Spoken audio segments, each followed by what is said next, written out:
परेशानी आ रही है, सो नहीं पा रहा है। तो बाहर छकड़ा बैलगाड़ी खड़ी थी, उसमें ले जाकर पलना बांध दिया। राक्षस आया, भगवान ने पैर का प्रहार किया, वह आकाश की ओर उड़ता चला गया और पुनः अपनी पूर्व देह में प्रकट हो गया। बोलिए कृष्ण कन्हैया लाल की। आज बोले कन्हैया ने उसका उद्धार कर दिया। यशोदा मैया ने कुछ गिरने की आवाज सुनी, दौड़ कर आई, छकड़ा पलट गया और बोले उस पर रखा हुआ दूध दही बह गया।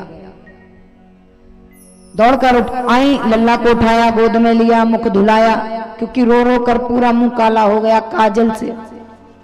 उठाया, मुंह धुलाया, इसके बाद गोद में लिटाया, कन्हैया को दूध पिलाया। दूध पिलाते ही कन्हैया ने जम्हाई ली,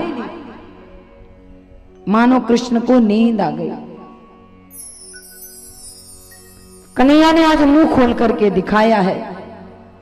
जमाई आई तो बोले मानो यशोदा मैया को बता रहे हैं कि मैया देख, तेरे द्वारा पिलाए हुए दूध को मैं अकेले नहीं पीता, देखो इस दूध का कौन कौन पान कर रहा है।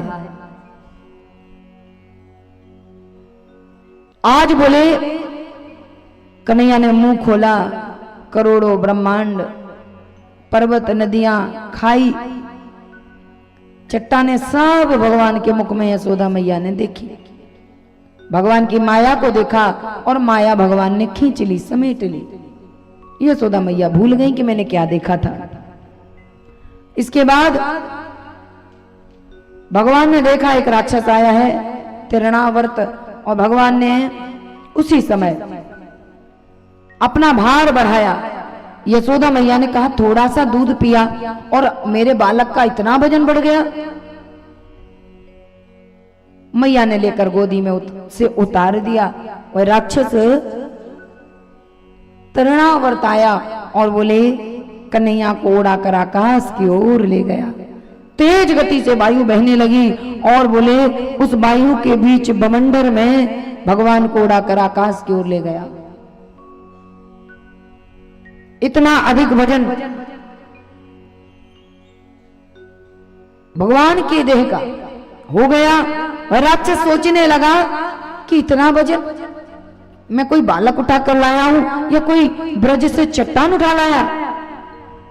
भगवान ने कहा अरे दुष्ट, लोग मुझे पत्थर में भी ढूंढ लेते हैं और तू मुझे उठा कर लाया है और मुझे पत्थर बता रहा है। ठहर जा, तेरे प्राण भी पत्थर पर पटक कर ही लूंगा। उड़ा करके जब ले गया, तेज वायु बहने लगी, वायु का वेग शांत हुआ। यशोदा मैया मूर्छित पड़ी है, जैसे तुरंत बच्चा दिया हो किसी गाय ने और उसके बछड़े को छीन लिया जाए।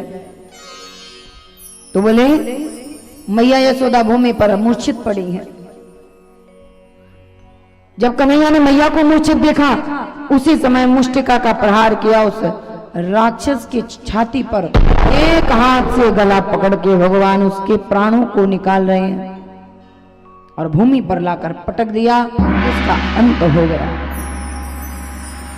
समय बीता, भगवान ने बहुत सुंदर सुंदर लीलाएं की हैं। अगर आज सारी लीलाएं सुनाने लग जाएंगे तो भगवान का ब्याह नहीं हो पाएगा। अब तो ब्याह करवे के ताई तैयारी हो रही होगी।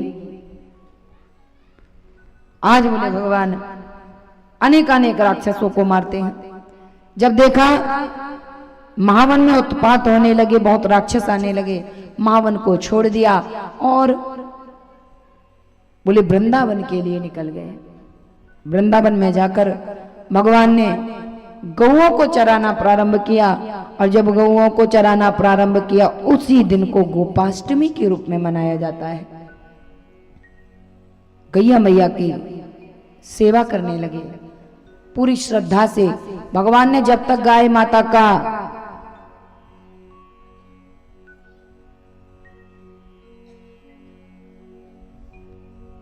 चराना प्रारंभ नहीं किया था तब की बात अलग है, लेकिन जब से गाय चराना शुरू किया भगवान ने पदवेश नहीं डाले, पैरों में चप्पल नहीं पहनी, सेवा समझकर गौचारण। बोले गैया मैया को भोजन कराने से 33 कोटि देवी देवता संतुष्ट होते हैं।